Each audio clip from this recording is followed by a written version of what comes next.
सरस्वती जी और उनकी बहू रश्मि के बीच एक दिन बहस छिड़ जाती है। आखिर किसका काम ज्यादा आसान है, बहू का या सास का? माँ जी, सास को काम ही क्या है, आपके सारे काम उंगलियों पे तो हो जाते हैं। कुछ भी। हाँ, हिसाब तो उंगलियों पे ही हो जाता है ना। अरे बेटा, ऐसा सिर्फ अभी लगता है। जो मुझे करना पड़ता है ना, वो तुझे करना पड़े तो समझ आएगा कि असली काम का पहाड़ कैसा होता है। ठीले बराबर वजन भी नहीं है आपके काम में, और बात पहाड़ों के वजन की कर रही हैं आप। तू ऐसा करती ही क्या है घर में बेटा, ये तो बता मुझे। मैं थोड़ी ना कुछ करती हूँ, सब जादू से हो रहा है इस घर में। अरे, एक दिन मेरा काम करोगी तो समझ आएगा। Okay okay, shut up.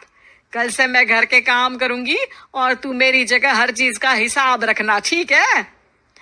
ठीक है, ये भी कर लेते हैं। ये सास बहू की डील के बारे में रश्मि के पति अमन को नहीं पता था, और ना ही अमन के पिताजी सुरेश जी को।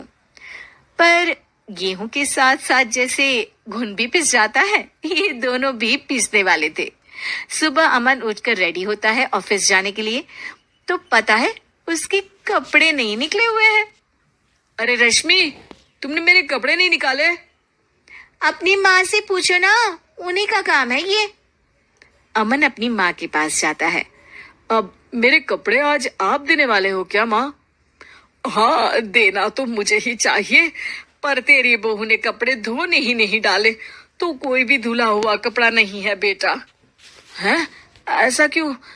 कपड़े तो धोने आप ही देते हो ना माँ?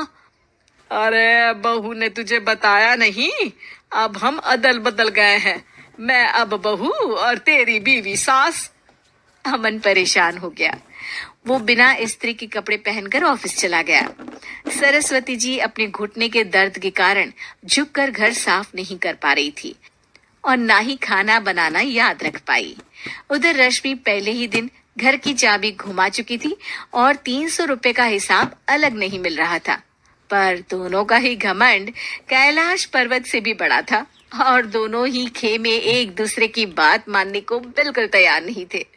शाम को जब सुरेश जी और अमन खाना खाने बैठते हैं, तो सरस्वती जी उनके सामने गाजर और पपीते लाकर रख देती हैं।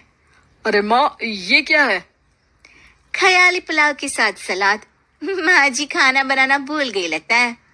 अरे एक एक चमन्नी का हिसाब है मेरे पास, खाना बनाना कैसे भूल जाऊंगी? ये तो मैंने पढ़ा था कि फल फ्रूट खाने से सेहत अच्छी रहती है, इसीलिए ये ले, एक फल खा ले। रात को सुरेश जी और अमन अपनी मीटिंग बिठाते हैं अकेले में। बाबूजी, इनकी लड़ाई के कारण ना हमें ठीक से खाना मिल रहा है, उल्टा घर के सारे काम रुक गए हैं। हाँ बेटा, 2 भैंसों की लड़ाई में बेचारे खेत के पौधों का भी नुकसान हो रहा है। पर पापा, क्या बताऊं आपको, मैंने माँ को इस महीने की 2 तारीख को बिजली के बिल के पैसे दिए थे। आज बिल भरने के लिए मांगने गया तो पता चला कि रश्मि उन पैसों से गैस सिलेंडर ले आई। अच्छा, तो सिलेंडर के पैसों का क्या हुआ? अब सिलेंडर के तो कोई पैसे नहीं थे बाबूजी, हमारे घर पर गैस की पाइपलाइन लगी है ना। बेटा, इन दोनों का कुछ करना पड़ेगा, नहीं तो अपने घमंड के चक्कर में पूरा घर बर्बाद कर डालेंगे ये दोनों। अमन और सुरेश जी काफी सोच विचार के बाद एक निष्कर्ष पर पहुंचते हैं। रात ही को दोनों अपनी पत्नियों की अलमारी से नई साड़ी निकालते हैं, और सुबह जब रश्मि और सरस्वती जी उठते हैं तो देखते हैं कि दोनों पति साड़ी पहनकर चढ़ाव पर सब्जियां काट रहे हैं। अरे, ये सब क्या हो रहा है? क्या हो रहा है मतलब? आप दोनों अदल बदल हो सकते हो तो हम क्यों नहीं?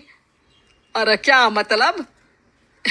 नहीं नहीं, मेरी भी बचपन से किसी की बहू बनने की इच्छा थी, तो आज से सरस्वती तुम बड़ी बहू, मैं मिडल बहू और अमन छोटी बहू। अरे लेकिन सब घर पर बैठ जाएंगे तो कमाएगा कौन? ये घर कैसे चलेगा? अब वो तो भैया या बाकी लोग जाने, अब हमने भी अदल बदल कर ही लिया है तो कुछ नहीं हो सकता। रश्मि और सरस्वती जी को समझ में आ जाता है कि उन दोनों की आपस की डील के वजह से इन दोनों को बहुत तकलीफ हो रही है और उनके ईगो ने दूसरों को कितनी यातनाएं दी है। अब असल में माँ जी आप सही थी, सास बनना बहुत मुश्किल है। अरे हाँ बेटा, और तू भी, मुझसे तो नहीं हो पाया सब घर के काम, वापस बदल ले क्या?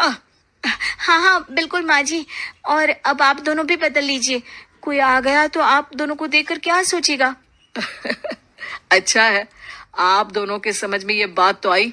मैं फटाक से कपड़े बदल लेता हूँ। अरे रुक जा बेटा, एक फोटो ले लेती हूँ तेरी। मेरी बेटी होती तो तेरे जैसी ही दिखती साड़ी में। और मेरा फोटो नहीं लोगी?